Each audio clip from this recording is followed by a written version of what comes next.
All right, let's look at Bjergsen's farewell. We haven't watched this on stream yet. The LCS GOAT. And hey guys, Soren here, or Bjergsen, and I'm feeling a little nervous filming this video. I think it's one of the first times in a very long time where I'm making something, kind of talking directly to the fans. I think the last time I can really remember doing something like this is like the old school TSM vlogs that I used to do back in 2014, 2015. But I want to make this video personally because I want to talk to you guys about the fact that I am stepping away from League of Legends and esports in general, and why. I know this might seem very abrupt, but I want to just make it clear that it's not about our result. It's not about, you know, the team, my teammates, the split, and definitely not about 100 Thieves. 100 Thieves has treated me very well. It's something that's been on my mind for a long time, and just more recently and throughout Spring Split, it just became clearer and clearer to me that this is kind of what I wanted.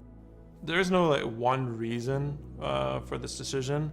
This year, playing with 100 Thieves is my 11th year of playing competitively, which is a very long time. That's crazy, bro. 11 years competitive. God damn. Be doing the same thing or working towards the same goal. Technically, even longer than that, because it's 11th year of playing competitively at the LCS level, right? But like he was playing in season 2 even. So he played season 2, 3, 4, 5, 6, 7, 8, 9, 10, and then 11th he was a coach. Probably like half. 12th he played, and he was on his third. Like yeah, then he's playing in season 13. So 12 years he's been in the competitive ecosystem. Playing League, studying League, and just chasing winning above everything else.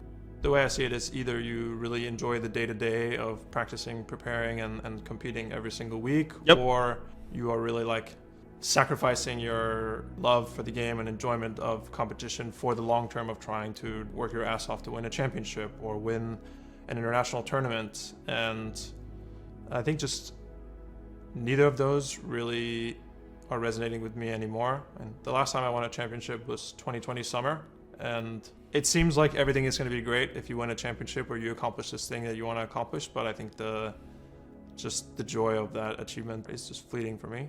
I think just because of the amount of depth that League has, how many champions are in the game, how much the game changes, you have to put in a ton of time if you want to stay at the top. Studying, practicing, thinking about the game, theory crafting. And I always felt like that was a big core reason for my success, was just that I worked harder than a lot of people. And worked harder than everyone else. Those people. He worked harder than everyone else. Like he cared more about reviewing his own replays and stuff in like season 5 when no one was really doing that.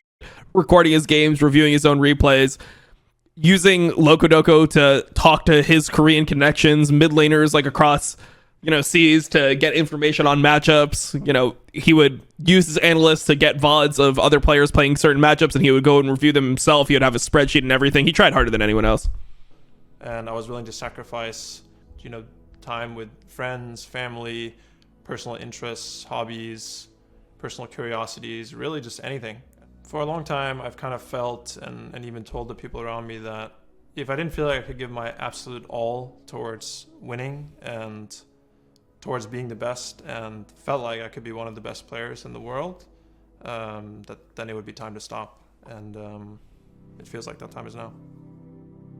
I think for some of you, this might feel like a second retirement of some kind, but when I moved to coaching a couple of years ago, even though people said that I retired, it never really felt like that to me. Did he say he retired? I was wondering that. Did he say he retired originally? Because I remember, because I thought he retired when he said it, but like I thought that he said he retired. It felt like a transitioning of roles, but ultimately still working towards winning championships, still working towards success within League of Legends, just from a slightly different perspective within the team. To me, this is really my first and only in my career step away from competing and from League of Legends esports. I really wish all the best to my former teammates and coworkers at 100 Thieves, and I hope they find success in Summer Split. I'll be rooting for them from the sidelines as a fan. A lot of you are probably wondering what is next for me, and to be honest, I don't really know. I've kind of made the decision to not immediately go into coaching or streaming or something adjacent to pro playing, and I want to just kind of take some time away with friends and family, and I just kind of want to see. Dude, I'm so jealous of that. That's fucking so sick. I love that he's doing that. What my life is like when my identity and all my time is not tied up in League of Legends and trying to achieve competitive success. It's got to be so like cool to just like wake up and be like, oh, I can just like do whatever today, you know? Because like even when you're a streamer, like I mean, I guess that's technically like being a streamer, but as a streamer, you just feel pressure to like create content, and you know, you've got like a schedule. Like, yeah, I mean, it's just different, you know? I don't know if at some point I'm going to return to League of Legends or the esports industry, but all I know is right now I'm going to take some time away, and that I don't know what the future holds, and just to be okay with stepping into that uncertainty. Competing in League of Legends, unless you're Rat, yeah. Esports has really changed my life in every way imaginable. I started playing professionally when I was look at him, man. 16 years old. Holy! It really brought me out of a really dark place.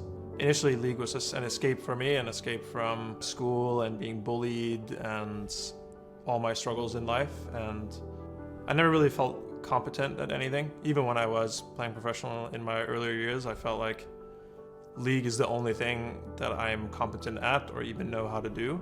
And I think with time, League really showed me that if I apply myself to something, if I really study something, he really is the heart and LCS soul god. into something, I can actually be competent and skillful at something. And with the years, learned that that doesn't just apply to League. I can apply that to so many other things in life and things I want to learn. And I think also just competing for so many years on so many different teams and working so intimately with people, you get kind of a connection and a friendship that I'm kind of yet to find outside of that. It really gives you a tight bond when you're working through all these issues day and night. We used to even all live together in the same gaming God damn. house. Old school, man. Old school. Yeah, I think it's just really like broadened my horizons and allowed me to meet so many different types of people. And to this day, a lot of my closest friendships are through, you know, League of Legends and the team and the surrounding support staff. If it wasn't for League, I don't even know if I would be alive today, because That's crazy. I was very suicidal back then and didn't really see much reason for living. So Damn, League legit just saved his life. That's insane. pretty much owe everything that I have and the person that I am today to League of Legends and my career in it.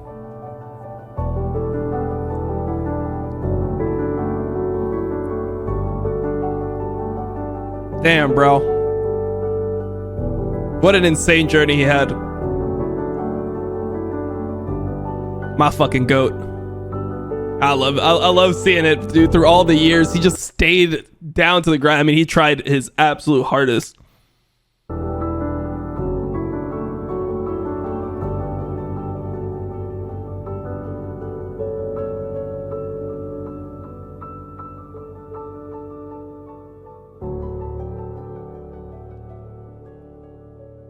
It's hard to begin to thank individual people because there's just too many people that have helped and supported me throughout this long journey. So I just want to give a general big thank you to, first of all, the fans, you guys, my supporters that have made this entire thing possible. If it wasn't for you supporting and watching my games and watching my streams and my rare, at this point, tweets, I wouldn't have been able to do any of this. So yeah, I'm extremely thankful for you guys, and just I never thought in the beginning that I would be able to do this for so long. I thought, you know, maybe I'll just play professionally a year, and then maybe I'll have to go back. I feel like that's how everyone thought back in that time, like season 2, season 3, because esports only really lasted a couple years. Like if you look at like StarCraft, like sure the esport would last longer, but like it would be popular for a couple years and then it would just die and a new game would come out. You know, like it wasn't a very common thing. Like Warcraft was big for a little bit, then it kind of like died. Then, you know, StarCraft 2 was big, did well, it died. Like you could see, it was generally like there would be just periods where a game was hot for 2 years, then a new game would come out and it would just die. So I feel like everyone who started like season like 1, season 2 was just like, yeah, maybe I do it for a couple years and then I just go back to college afterwards. To school or 2 years, and now I'm sitting here like 10 plus years later, and it's just all very surreal, and it's all thanks to you guys. And yeah, just want to thank the people that everyone that took a chance on me, everyone that decided to help me become a better person, better leader, better player, everyone that believed in me along the way and supported Draft? me. Okay. It's 20 seconds left. I could never have achieved anything in League of Legends without all these people helping me along the way, making me a smarter and better person. So hopefully you guys know who you are watching the video. So thank you guys. Damn. So sad. So sad to see him retire.